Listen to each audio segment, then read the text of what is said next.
Sunny South Florida, Homestead-Miami Speedway. Let's update some of the key stories we'll be following today as we head down to the pits. First, here's Jamie Little. Well, Doc, all the talk has been about the 24 and 48. How about a contender who's really hit his stride the last 4 races? Matt Kenseth has moved from 12th to 6th in the points. Now, I talked to his crew chief, Robbie Reiser, sitting right in front of me, and he told me they feel they are the only team that has truly challenged the 48 the last 4 weeks. He expects nothing different tonight. They have nothing to lose. They're going for the win, and they're also racing with a little added emotion. After a 10-year union of driver and crew chief, this is the last race that Robbie Reiser will be on top of the pit box for Matt Kenseth. They're going all out. They want to finish on a high note with a victory. Let's go to Mike Massaro. Well, Jamie, for Jeff Gordon, the drive for 5 has been a long and at times seemingly endless journey. It has been 6 years since his 4th and most recent title, and once again, the path to an elusive 5th crown has hit a crossroads. After falling 86 points behind a week ago in Phoenix, Jeff Gordon said, quote, "It's over." This week, though, he backed down and said, "We're not going to give up without a fight." But to win the championship, he'll have to overcome history.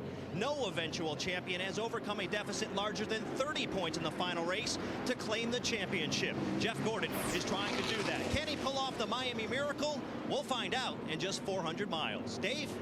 Mike, this is Jimmy Johnson's pit box at the head of pit road. Today, it can accurately be called the nerve center of the 48 team. Here the data is stored that's been collected over years of racing and the 2007 season that's made this 48 team so successful. Strategists and engineers have put that information together and will try to apply it tonight to the 48 car with the help of their driver. On the track, Jimmy Johnson will be communicating data all night long to his crew. But in NASCAR, there's no direct electronic data link between driver and crew. That means that they'll have to do the best they can with Jimmy on the track from the pit box, and that's where the human nerves come in. These very smart people will be going crazy all night long, not knowing exactly what's going on with the 48 car. Doc? How pumped is that team right there to win this championship, and what kind of leader is Chad Knaus? Let's listen in to the radio. Guys, let's go out there and have some fun today. The short race, 400 miles, 267 laps. It's going to be a good one. It's going to be a lot of fun. Nice and easy, guys, just like what you did last week. 13.5-second pit stops, that'll get that done, just like I told you guys in the meeting. Thanks for your help this year, guys. I really appreciate it.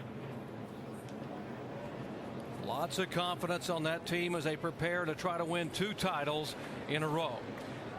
Onboard cameras, 8 high-definition onboard cameras today. We'll be riding along with the number 11 car. Denny Hamlin starts 32nd in the FedEx Freight Chevy.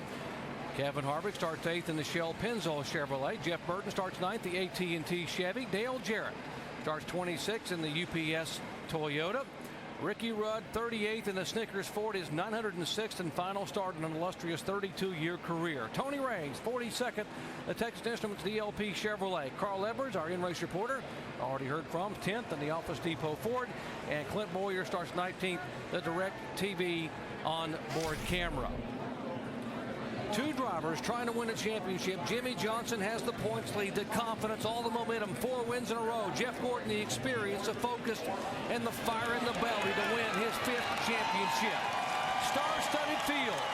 Final race of the year. 7 former Cup champions, 5 former Homestead winners, and 2 Indy 500 champions as the green flag waves at Homestead-Miami.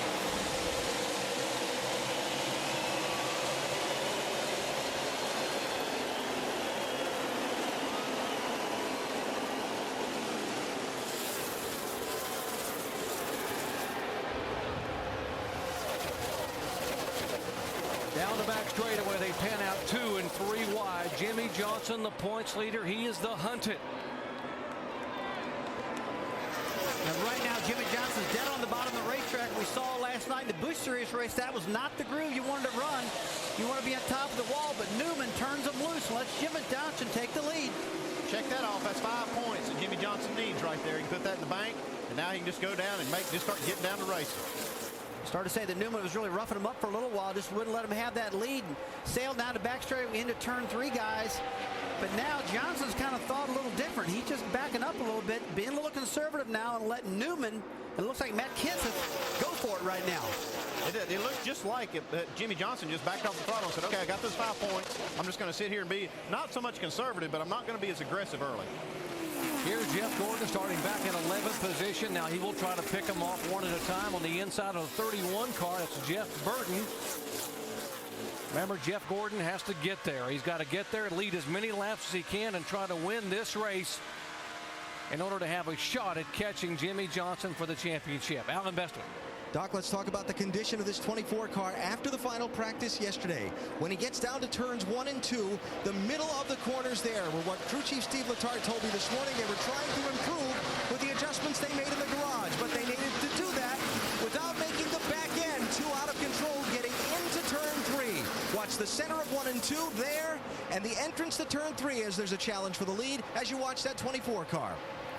But guys, right now, the 17 car, Matt Kenseth, he's been strong the last 3 or 4 weeks. A lot of second place finishes, third place finishes, been very, very fast. And we said early, if this guy qualifies good, he always races good. And Andy right now is proving us right. Taking the lead now, and that's not, you know, Matt Kenseth is a guy that usually shows up late. But he gets his car right, but he's got his car right early here. Almost makes me wonder a little bit about his setup later in the race when this thing's going to cool down, and these guys may have to adjust on it because he looks awful good right now. Well, we saw last night the whole complexion of the race really changed when the sun went down and the track cooled off, and that's where the drivers are going to have to keep up with it, especially Jimmie Johnson and Jeff Gordon if Gordon's got a shot. Kansas trying to hold on to the lead, the 12 car of Ryan Newman. It has been a long time since Newman has gone to victory lane. Ryan Newman trying to get back there. 80 races ago, New Hampshire back in September of 2005. The last time a driver of that 12 car has been able to celebrate. He'd like to do it here in the final race of 2007. Yeah, Newman really loved to close the deal finally here at Homestead. He's just had such a struggle the last couple years trying to get this car to handle, but this is his style of racetrack. It's fast, it's high banked, and that's what Newman really likes. See these guys already using the whole racetrack all the way up against the wall down to the line, down to the white line on the bottom. Well, I really expect them to do that right now, Andy, because the track is kind of hot and slick at the moment. You know, when it cools down, the whole thing's going to change. But what we saw last night, those guys right up against the wall, and that was the fast way around this place. Yeah, you see Matt Kenseth coming off this corner, and he was all the way against the wall. And there's the 31. He has been real high in the corners. Jeff Burton. 31, Burton brushed the wall. You see him slowing down now. He was running in the 9th position. Teammate Clint Boyer going by, looking back at Kevin Harvick. Guys, it looks like Burton actually brushed the wall a little bit, got some rub on the right front tire, looks like. Let's take a look at this again. He sails off into turn 1, Andy. Just gets a little too high in the rear and gets off underneath of it. Well, here's the problem with running high this early in the race. That groove's going to be real good all the way up to the wall later. But early in the race, there's a lot of sand, a lot of grit. These guys got to clean it off. And Jeff Burton, that's where he ran all night last night in the Busch race, and I'm sure that's where he wanted to go early in this race. But the track just wasn't ready yet. Right now, Burton's just hoping like crazy for a caution flag to get back in this thing because he's got smoke coming off the right front tire of that 31 Chevrolet. Yeah, by the way, Jeff Burton won that NASCAR Busch Series race here last night. Get more on Jimmie Johnson as we head down today. And already you guys have talked about using all of the grooves on this racetrack. There was one person involved with data communication that I didn't mention in my earlier story. It's the eye in the sky, the guy on top of the roof, Stevie Reeves, the spotter, who is participating already, giving important information to Jimmie Johnson that the field has cleaned off the track. All grooves available, everywhere has grip. Use the track where you want to. Well, except for that one little spot Jeff Burton found getting in the corner, it's all pretty good. But it'll take a little while for that last 6 feet or 6 inches of the track to really get clean up there. Andy, that's pretty good advice, though, from the spotter, because the spotter's watching everything. And for the most part, the track is cleaned up. But, boy, right on the top on the entry of 1 and 2 is where Burton got in trouble. You can't get that high this early. Casey Kane now moving into position in the 4th spot, so looking for win number 1 in 2007. Already been a tough weekend for Casey Kane, involved in an incident. Investigations ongoing between Casey and an unidentified security guard here at the Speedway on Friday. And a spokesman for Kane said he was headed back to the motorhome lot with his fire suit on, and a guard stopped him. There was a concern over a credential for his brother, and the security guard ended up, I guess they bumped each other, went to the ground, and it's an ongoing investigation. NASCAR also, by the way, looking into this incident that took place on Friday here at Homestead-Miami. Early laps here. Lap number 10 of 267. Matt Kenseth, the early leader. Newman, Johnson, Kane, and Kurt Busch in the top 5. You're watching ESPN on ABC.